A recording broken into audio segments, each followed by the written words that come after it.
جس سے ان کا ایمان اٹھ چکا ہے. اور جب ہم لیبر کلاس میں یہ شعور پیدا کر لیں گے نا اور ان کے اندر ایک طاقت پیدا کر دیں گے کہ وہ غلط کو غلط کہہ سکیں, تو یقین جانیں جو افسران بالا ہیں نا, یہ منہ بند کرنے پر یا اپنی جو ان کی جیبیں یا ان کی وہ عمر و یار کی زنبیل کھلی ہوئی ہے جس میں جتنا پیسہ ڈالیں گے آ جائے گا, اس کے دروازے بند ہو جائیں گے. اور میرا نہیں خیال کہ پھر نہ اگر عوام کے جو نمائندہ لیبر کلاس لوگ ہیں, لیبر کلاس کی ہمیشہ نمائندہ لیبر کلاس ہوتی ہے, میں بھی لیبر کلاس ہوں, آپ بھی لیبر کلاس ہیں, جب میرا نمائندہ لیبر کلاس اٹھ کر ایک افسر کے سامنے ڈٹ کر کہے گا کہ یہ غلط ہے, آئی کانٹ ڈو دس, اس وقت میرے خیال میں ایک تبدیلی کا مرحلہ شروع ہو جائے گا. لیکن اس کے لیے ہمیں خود اپنی ہی کلاس کے لوگوں کو تیار کرنا ہے, جو کہ ہم تیار نہیں کر رہے اور وہ تیار ہیں بھی نہیں.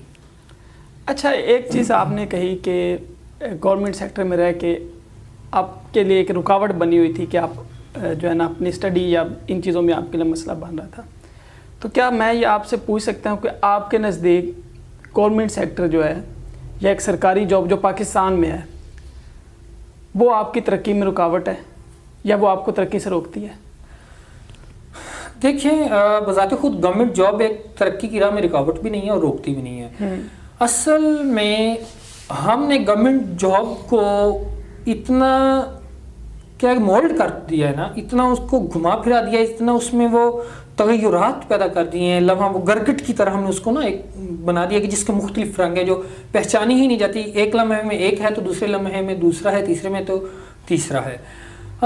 یہ آپ کو لرننگ سے روکتی نہیں ہے, ترقی سے روکتی نہیں ہے, لیکن مسئلہ یہ ہے کہ آپ کو اتنے ریسورسز مل جاتے ہیں, آپ کا معاشرے میں وہ ایک مقام پیدا ہو جاتا ہے کہ آپ کی جو طبیعت ہے نا وہ کیا کہتے ہیں کہ ایک تو جس طرح میں نے لفظ استعمال کیا زنگ آلود ہو جانا, وہ زنگ آلود ہو جاتی ہے. اور دوسری چیز یہ ہے کہ وہ آپ کے اندر ایک نا عجیب قسم کی فیلنگز پیدا ہو جاتی ہیں.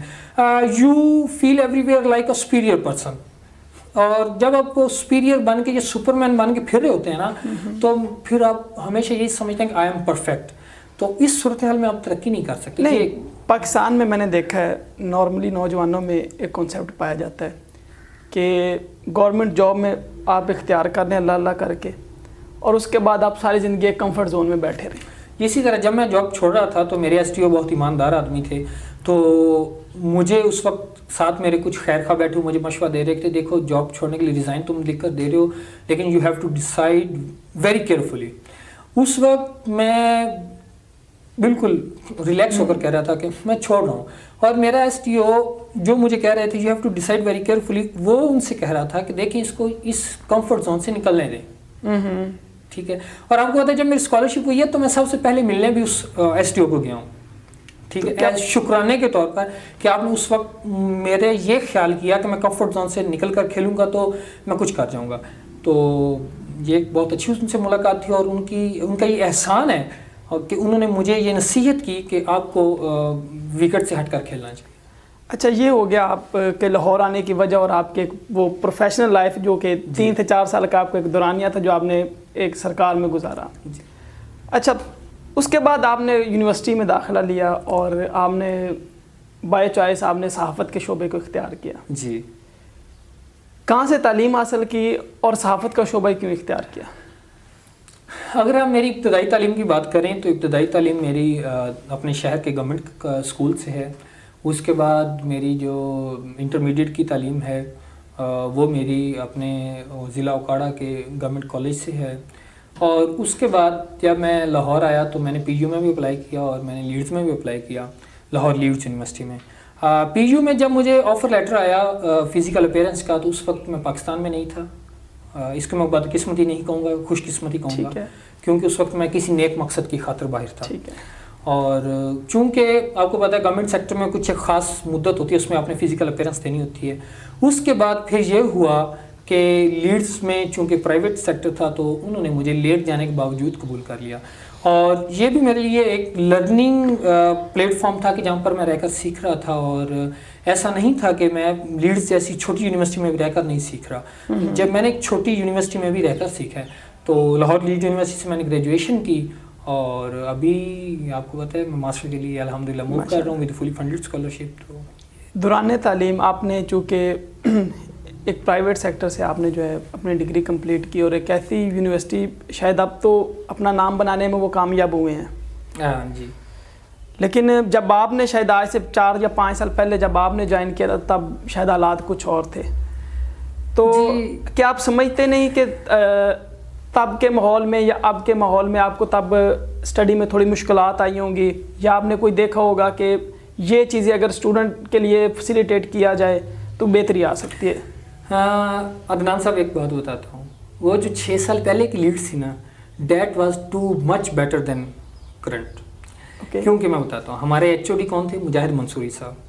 ہی از دا ایگزیکٹو پرسن آف جنگ. ہاں ٹھیک ہے. ہمارے جو ان کے نیچے جن کا شعبہ کا صدر کہہ سکتے ہیں وہ تھے میاں جاوید صاحب, who is the ex director of Express News. اور ہمارے پاس جو ایز اے سینئر لیکچرر یا اسسٹنٹ پروفیسر تھے وہ تھے ڈاکٹر تنویر لابر صاحب, جو کہ بہترین ریسرچر ہونے کا ایوارڈ جیت چکے ہیں ایچ ای سی سے. اور یہ ہمارا اسٹاف تھا. اور اس کے بعد جو ہمارے پاس آئے اس وقت وہ ایک ان میں سے سوات میں ایچ او ڈی ہیں ماشاء اللہ. سو میں سمجھتا ہوں اس وقت اسٹاف ہمارے پاس جو ہمیں پڑھانے کے لیے میسر تھا, ان کا کیلیبر ایک اپنے لیول کا تھا. اب والے وہ بھی برے نہیں ہیں, وہ بھی ماشاءاللہ بڑے کریڈیبل ہیں اور بڑی ان کی ماشاءاللہ گرپ ہے اپنے شعبہ میں. لیکن ان شخصیات کے پاس پڑھنا میرے لیے ایک کیا کہتے ہیں کہ فخر کا باعث یا اعزاز کی بات تھی. تو میں سمجھتا ہوں کہ وہ ایکسپیرینس زیادہ بہتر تھا ان کی نسبت جو کہ ابھی ایڈمیشن لے رہے ہیں. اور جب ہم نے ایڈمیشن لیا تب میس کمیونیکیشن ڈپارٹمنٹ میں 30-40 ایک سیکشن کے ایڈمیشن ہوتے تھے. ابھی یہ تعداد 20-25 تک آ گئی ہے. تو میں سمجھتا ہوں کہ اس دور کی لیڈز ہمارے شعبے میں زیادہ بہتر تھی. ہاں باقی شعبہ جات میں مختلف سچویشن ہو سکتی ہے, اس کے بارے میں رائے نہیں دے سکتا, لیکن ہمارے شعبے میں کم از کم اس وقت بہترین تھی. اچھا, میں آپ سے دوبارہ یہی سوال پوچھوں گا کہ آپ کو اندازہ بھی تھا اور اب آپ شاید پہلے سے بہتر جانتے ہیں کہ ہمارے ملک میں شعبہ صحافت جو ہے اس میں سروائیو کرنا کتنا مشکل ہے اور کس طرح کے سرکمسٹانسز سے آپ کو گزرنا پڑتا ہے, اس کی تفصیل میں نہیں جاؤں گا. عدنان صاحب, اس کے باوجود آپ نے یہ شعبہ کیوں آپ نے چوز کیا؟ دیکھیے عدنان صاحب, وہ نا پنجابی میں کہتے ہیں شوق کا کوئی مول نہیں ہوتا. ٹھیک ہے. 8ویں جماعت سے میرا شوق تھا کہ آئی ول جوائن جرنلزم. اور جب میں نے انٹرمیڈیٹ کر لیا تو میرے دادا سے اختلاف یہی تھا کہ وہ سمجھتے تھے کہ شعبہ صحافت ایک جان لیوا شعبہ ہے اور اس میں جانا بہتر نہیں ہے. آپ وکیل بن جاؤ, آپ کوئی انجینئرنگ کی فیلڈ میں چلے جاؤ, آپ کمپیوٹر سائنس کر لو. جتنے بھی شعبہ جات وہ گنوا سکتے تھے, بزرگ تھے اپنے دور کے مطابق انہوں نے گنوائے. لیکن میں باضد رہا, اس وجہ سے مجھے ایڈمیشن لینے کی اجازت نہ مل سکی. تو یہ ایک وہ جنون تھا کہ جب میرے پاس ریسورسز پیدا ہوئے اپنی فیسیں خود بھرنے کے, تو میں نے پہلے ہی, کیونکہ گھر والوں کی طرف سے مجھے کوئی اس طرح کا نہیں تھا کہ میں گھر پیسے بھیجوں یا نہ بھیجوں, میں بلکہ گھر سے لیتا تھا اور گھر والے مجھے ابھی تک بھی دیتے ہیں, حالانکہ میں ابھی جاب ہے. تو گھر والوں کی سب طرف سے بہت زیادہ ریلیکسیشن, تو اس بنیاد پر مجھے گھر والوں کی طرف سے کوئی مسئلہ نہیں ہوا اور میں نے جاب کے ودن 6 month ایڈمیشن لے لیا جرنلزم میں. اور یہ وہ جنون تھا جرنلزم کا کہ جس کی وجہ سے میں نے ایڈمیشن لیا. اچھا, دوسرا سوال میرا آپ سے یہ ہے کہ آپ ماشاءاللہ اب آپ اسکالرشپ پہ رشیا جا رہے ہیں. انٹر کے بعد جب بچے نے یونیورسٹی میں آنا ہوتا ہے, کیا آپ سمجھتے نہیں کہ کالج اور یونیورسٹی کے درمیان جو کا وہ دورانیہ ہے نا, اس میں لیک آف گائیڈنس موجود ہے اسٹوڈنٹس کے لیے؟ بہت زیادہ موجود ہے. کیونکہ میں آپ کو بتاتا ہوں, دیکھیں جو بدقسمتی کے ساتھ جو ہمارے کالج کا پروفیشنل سٹاف ہے نا پڑھانے والا, ان کی کوالیفیکیشن کیا ہوتی ہے؟ بی ایس سی ایس, اس کے بعد بی ایڈ, ٹھیک ہے, B S chemistry, B S physics, B S mathematics, اور وہ بھی شاد و نادر کرنا بی اے پاس یا بی ایس سی پڑھا رہا ہوتا ہے. اسی طرح 4 سال وہ کوٹا انہوں نے پورا کیا ہوتا ہے, وہ پڑھا رہا ہوتا ہے. اب کیا ہے کہ جو صرف اسپیسیفک فیلڈ میں پڑھا ہے نا, بی ایس فزکس پڑھ کے ڈائریکٹ اپنے علاقے کے کالج میں, اس کا ایکسپوجر نہیں ہے. معذرت کے ساتھ اگر کوئی استاد سن رہے تو میں معذرت چاہتا ہوں یہ بات کرتے ہوئے. دیکھیں کہ وہ ایک اسپیسیفک فیلڈ تک رکا ہوا ہے, اس کو نہیں پتا کہ باہر کے دنیا میں کیا کیا چل رہا ہے. ٹھیک ہے. ہاں کچھ ایسے ٹیچرز ہیں جن کو پتہ بھی ہے, لازم نہیں, لیکن اکثریت معاملہ یہ ہے کہ وہ بی ایس فزکس کر کے آ جاتے ہیں, ان کے نزدیک پھر صرف اور صرف بی ایس فزکس رہ جاتی ہے. ٹھیک ہے. جب کہ آپ دیکھیں تو بی ایس فزکس کرنے کے بعد ایک شعبہ پینڈولم کا ہو سکتا ہے, ایک ٹارک کا ہو سکتا ہے, ایک انرجی کا ہو سکتا ہے, ایک ماس کا ہو سکتا ہے, ایک ایسے ہی ہے. ٹھیک ہے. ایک اب میں اس دن میرے سامنے کلاک تھا نا, تو اس کا وہ پینڈولم نا یوں گھومے جا رہا تھا. تو میرے پاس فزکس کے نا ایک ٹیچر بیٹھے تھے, جی سی یو سے بھی وہ نا کیا انہوں نے, آگے ایم فل بھی کر رہے ہیں, اور ان کا نا کسی ان کا ریسرچ ٹاپک بھی چلا. میں نے کہا اچھا یہ پینڈولم آٹومیٹک چل تو رہا ہے, اب یہ چل رہا ہے, اس پر ہم انرجی بھی نہیں لگا رہے, اس کی کوئی ایسی نیچرل انرجی ہے جو اس کو حرکت دے رہی ہے, ہم اس حرکت سے بجلی کیوں نہیں پیدا کرتے؟ تو اس نے مجھے ڈیفائن کیا کہ ہم اس کے ساتھ کیا کیا ریسورسز حاصل کر سکتے ہیں. ٹھیک ہے. تو میرے خیال میں دیکھیں نا ایک پوائنٹ نکلا نا, تو یہ جو بی ایس فزکس کرنے کے بعد ٹیچنگ میں آ جاتے ہیں, وہ ان تھیوریز, ان آئیڈیالوجیز, ان آئیڈیاز پر نا کام کرنے سے قاصر رہتے ہیں. تو وہ ہمیں ایک محدود یا فل سٹاپ لگانے تک محدود کر دیتا ہے. اور جو ٹیچر سے جب مشورہ بچہ کرتا ہے کہ میں اب سیکنڈ ایئر کے پیپر دے رہا ہوں, ایگزام دے رہا ہوں, مجھے آگے کیا کرنا ہے, تو وہ چند موٹی اچھا ڈاکٹر بنا ہے تو ایم بی بی ایس کرنا پڑے گا, آپ نے جی ٹیچر بننا ہے تو physics, chemistry, mathematics, English, Urdu, عربی, ان میں سے کچھ کرنا پڑے گا. آپ نے جی پائلٹ بننا ہے تو آپ کو ایویشن کرنا پڑے گا. آپ نے وہ بجلی کے محکمے میں جانا ہے تو آپ کو بی ایس الیکٹریکل انجینئرنگ کرنا پڑے گی. آپ نے اس عمارتیں بنانی ہے, سول انجینئرنگ کرنا پڑے گی. جبکہ یہ بھول جاتے ہیں ایک ڈاکٹر بنا ہے, آپ یواس سے آپ وہ کیا کر سکتے ہیں, وہ جو ہوتا ہے ویٹرنری کا, جانوروں کے ڈاکٹر بن سکتے ہیں. آپ ڈی ٹی این ایس کر کے نیوٹریشنسٹ بن سکتے ہیں, آپ ایکس رے ایکسپرٹ بن سکتے ہیں, آپ الٹرا ساؤنڈ ایکسپرٹ بن سکتے ہیں, آپ لیبارٹری کے ایکسپرٹ بن سکتے ہیں. یعنی کہ ڈاکٹرز بننے کی اتنی زیادہ فیلڈز ہیں, لیکن وہ اسپیسیفک مائنڈ سیٹ پہ صرف ایم بی بی ایس والا ہی ڈاکٹر بنے گا. تو میرے خیال میں ان باؤنڈریز کو توڑ کر ہمیں وہ پوری دنیا دیکھنی ہوگی کہ جہاں پر ہماری ایگزسٹنس ہو سکتی ہے, جہاں پر ایگزسٹ کر کے ہم اپنے وجود کی نا ایگزسٹنس کی گارنٹی دے سکتے ہیں. ورنہ اس ماحول میں ہم اپنی ایگزسٹنس کی نا, اپنے وجود کی ایگزسٹنس کی نا گارنٹی نہیں دے سکتے. آپ نے ڈیورنگ ڈگری جو ہے گورنمنٹ جاب چھوڑی, اس کے بعد جاب چھوڑنے کے بعد کیا کیا مشکلات آئی؟ عدنان صاحب, مشکلات نہیں تھیں, کچھ تبدیلیاں تھیں. پہلے میں جہاں پر دوستوں کے ساتھ جا کر فوڈ سٹریٹ میں بلا جھجک کے پیسے لگیں گے یا نہیں لگیں گے, کون بل دے گا, یہ خوف نہیں ہوتا تھا. بس جس کا دل کیا اس نے بل دے دیا, میرا دل کیا میں نے دے دیا, اس کا دل کسی اور کا دل کیا تو کسی اور نے دے دیا. یہ سلسلہ رک گیا. ٹھیک ہے. اس کے بعد پہلے جب ہم جاتے تھے بغیر کسی سوچ سمجھے کے چلے جاتے, بس چپ کر کے دل کیا اٹھ کر چلے گئے. مووی دیکھنی ہے سینما چلے گئے, ٹھیک ہے, شاپنگ کرنی ہے کسی مال میں چلے گئے, کچھ کپڑے خریدنے کو دل کر رہا ہے تو ادھر چلے گئے. یعنی کہ جو کچھ کرنے کو جی اس بغیر سوچے سمجھے چلے جاتے تھے. لیکن پھر نہ کچھ باؤنڈریز آ گئیں. پھر ایک بجٹ الوکیٹ تھا کہ آپ نے گھر سے بجٹ لینا ہے, اور گھر سے ڈیفینیٹلی کہ مانگنا دینا مل رہے ہیں, یہ ان کی مہربانی اور ان کا احسان ہے. لیکن آپ لے رہے ہیں, ایک بری بات ہے کہ اب جوان بھی ہیں, کمانے والے بھی ہیں, آپ کے اندر سکلز بھی ہیں کمانے کے, لیکن سٹل آپ لے رہے ہیں, تو یہ تھوڑی سی انیتھیکل چیز ہو جاتی ہے.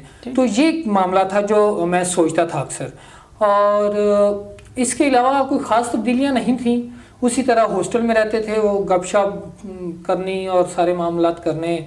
اور میری ہمیشہ ایک خوش قسمتی رہی ہے کہ مجھے یونیورسٹی مطلب کہ کوئی میں نے 6 ماہ پہلے ویسے گزارے ہوں گے, اس کے بعد میں نے ایک فیملی کو جوائن کیا. کھانے کا میرا مسئلہ حل ہو گیا. ٹھیک ہے, میں ادھر ایز اے پیئنگ گیسٹ کے طور پر. اور پھر میں یونیورسٹی کے جب میں نے جاب چھوڑی تو پھر مجھے ایک ہاسٹل میں شفٹ ہونا پڑا. تو پھر بھی اس وقت میں کھانا جس گھر میں رہ رہا تھا, وہ جو مالکان تھے گھر کے, ان سے ہی وہ ہمارا طے تھا کہ ہم آپ کو پر ڈے اتنا کھانے کا چارج پے کریں گے. تو یہ چیزیں تھیں. تو اس حوالے سے مجھے وہ کوئی زیادہ مشکلات پیش نہیں آئیں. ٹھیک ہے, بہت آسان تھا اور سموتھ تھی ہر چیز. اچھا, گورنمنٹ جاب چھوڑنے کے بعد آپ نے اپنی ڈگری کمپلیٹ کی, پھر اس کے بعد آپ ایک پرائیویٹ سیکٹر میں آئے. جی ٹھیک ہے, اور اللہ نے آپ کو ایک یونیورسٹی کے اندر کام کرنے کا موقع دیا, جو کہ شاید میں کہتا ہوں بہت کم لوگوں کو ملتا ہے. اور ایجوکیشن سیکٹر میں میرے نزدیک جاب کرنے کا آپ کو سب سے بڑا فائدہ یہ ہوتا ہے کہ آپ کبھی ڈی موٹیویٹ نہیں ہوتے. اسی طرح تو مجھے یہ بتائیے گا، اور آپ کو یہ بھی آپ کے اوپر میں کہتا ہوں شاید اللہ کی خاص کرم نوازی تھی اور اس کی خاص رحمت تھی کہ آپ کو ایک ایسے بندے کے ساتھ کام کرنے کا موقع ملا کہ جو ایک بہت ویژنری آدمی ہے. اسی طرح اور نو ڈاؤٹ اس بندے کی پاکستان کے لیے بڑی کوشش اور کاوش ہے. بالکل، ڈاکٹر علی ساجد صاحب نام بھی. تو میں آپ سے یہ پوچھوں گا کہ ڈاکٹر صاحب کے ساتھ آنے کے بعد جب آپ نے یہاں پہ جاب سٹارٹ کی ڈاکٹر صاحب کے پاس لاہور اسکول آف مینجمنٹ میں، تو آپ نے ڈیفینیٹلی میں کہتا ہوں کہ 200% آپ نے لازمی تبدیلیاں دیکھی ہوں گی گورنمنٹ سیکٹر پہ اور ایک پرائیویٹ سیکٹر میں. انٹیل کے ڈاکٹر صاحب نے گورنمنٹ سیکٹر کو بھی ایک لمبا عرصہ جو ہے نا اپنی خدمات دی. بالکل.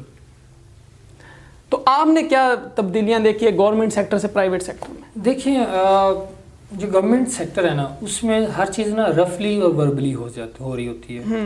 بس باس کا فون آ گیا، افسر صاحب کا فون آ گیا، ایس ٹی او صاحب نے کہتا ہے، صاحب نے کہتا ہے، ایل ایس صاحب نے کہتا ہے، میاں صاحب نے کہتا ہے، یہ سلسلے ہوتے ہیں. ٹھیک ہے.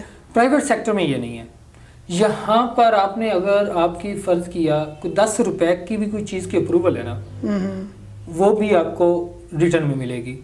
آپ نے ایک بچے کا 50 روپے تک کا فائن معاف کرنا ہے نا دین آپ کو وہ ریٹرن جانا پڑے گا. ہر چیز ایک نا اسٹرکچر کے تحت ہے. پہلی چیز یہ ہے کہ ہر چیز اسٹرکچر کے تحت ہے، بغیر آپ رفلی کچھ بھی کام نہیں کر سکتے، وربلی کچھ بھی نہیں کر سکتے. دوسری چیز یہ ہے کہ یہاں پر آپ کو نئے ٹاسک ملتے ہیں نا وہ آپ کو لرننگ میں بہت زیادہ مدد کرتے ہیں. ٹھیک ہے.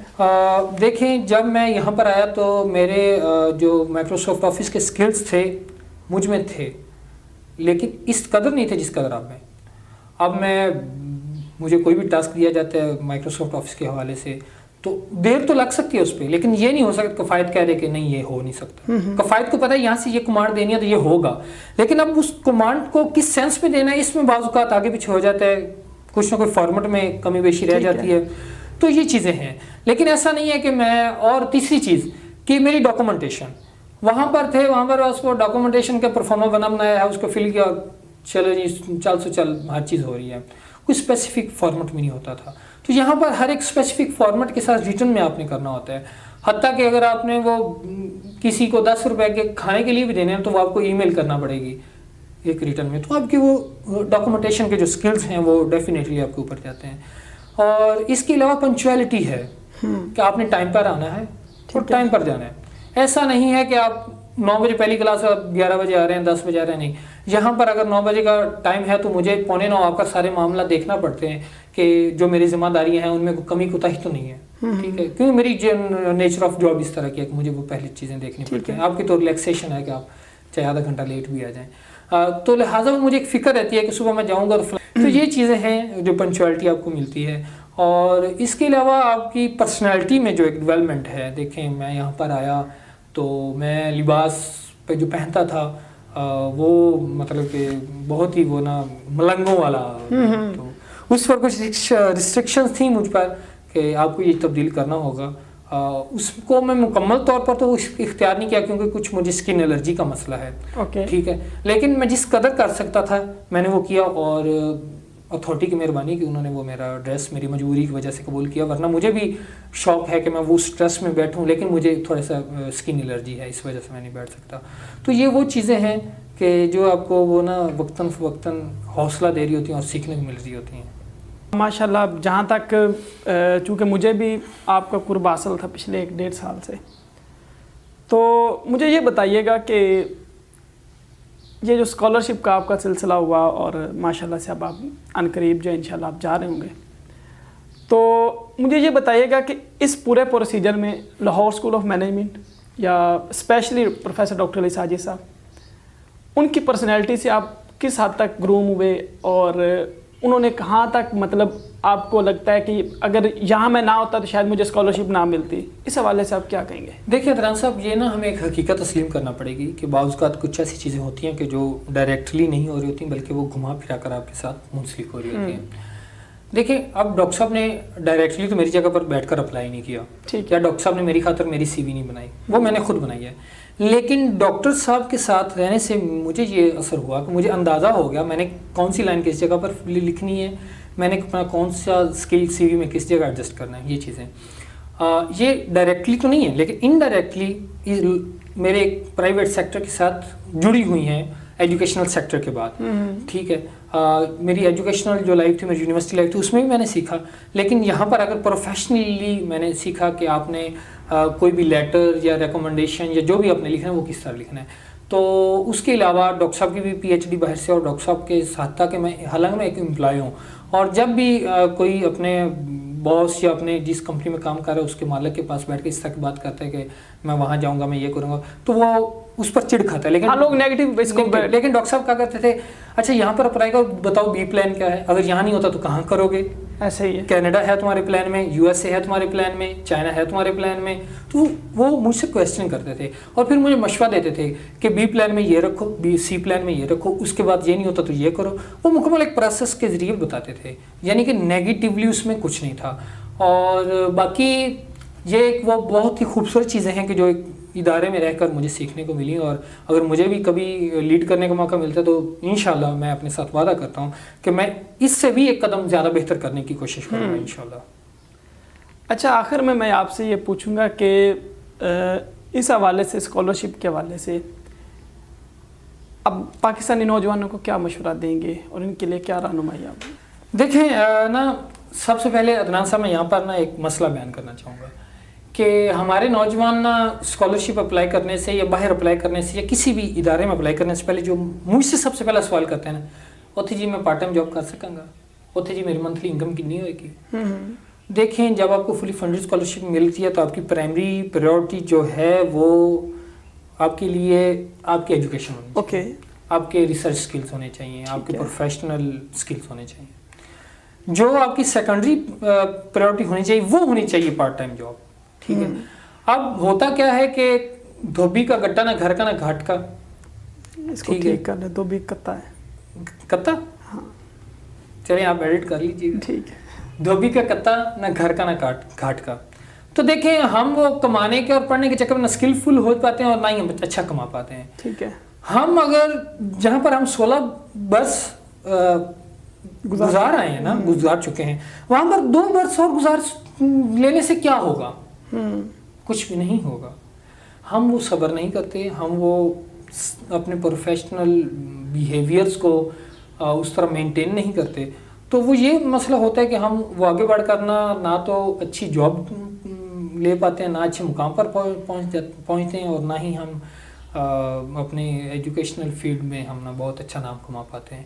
تو ہمیں میرے خیال میں نوجوانوں کو اسکالرشپ پر اپلائی کرنا چاہیے، اس لیے کہ دے ہیو ٹو لرن، اور اس کے بعد they have to utilize from scholarship. ٹھیک ہے، اور آخر کو ان کا یہ منشور ہونا چاہیے، they have to survive for serving. اچھا ایک چیز میں نے دیکھی پاکستان میں کہ اکثر اوقات میں نے دیکھا کہ اسٹوڈنٹس جب اسکالرشپ کے لیے اپلائی کرتے ہیں اور جب ان کے انٹرویو کی باری آتی ہے تو وہ انٹرویو میں اپیئر نہیں ہو پاتے، اور اس کی وجہ شاید جو میں نے دیکھی وہ کانفیڈنس کی کمی ہے، خود اعتمادی کی کمی ہے. آپ نہیں سمجھتے کہ اس پہ یونیورسٹیز میں کام ہونا چاہیے؟ بالکل ہونا چاہیے عدنان صاحب. ایکسٹرا کریکولر ایکٹیویٹیز ہماری اس طرح کی ہونی چاہیے، ہماری بانڈنگ اس طرح کی ہونی چاہیے کہ ہم اڑتے. اصل میں ایک بات بتاتا ہوں، انگلش یا انگریزی سب کو آتی ہے، سب اچھی لکھتے ہیں، اچھی پڑھتے ہیں. ہمیں تو اتنا سی جی پی نہیں نہ آ جاتا. ٹھیک ہے، اچھی لکھتے ہیں، اچھی پڑھتے ہیں. مسئلہ کیا ہے، کانفیڈنس نہیں ہوتا کہ جو لکھ رہے ہیں وہ بول سکیں. اوکے، صرف وہ ایک اعتماد اپنے اندر پیدا کر لینا کہ جو ہم نے لکھا وہ ہم بول سکتے ہیں، تو کچھ مشکل نہیں ہے. اور یہ بس فقدان ہے اس چیز کا، اور یہ ہمیں ختم کرنا ہوگا. چلیں جی، تھینک یو سو مچ کفایت صاحب، ہم بہت مشکور ہیں آپ کے، اور آپ کے مستقبل کے لیے ہم دعا گوئیں کہ اللہ تعالیٰ آپ کو مزید ترقی دے. خدا آپ کی کے لیے بہت ساری آسانیاں اور بہت سارے روشن. بہت شکریہ سر، بہت شکریہ، بہت شکریہ. Thank you.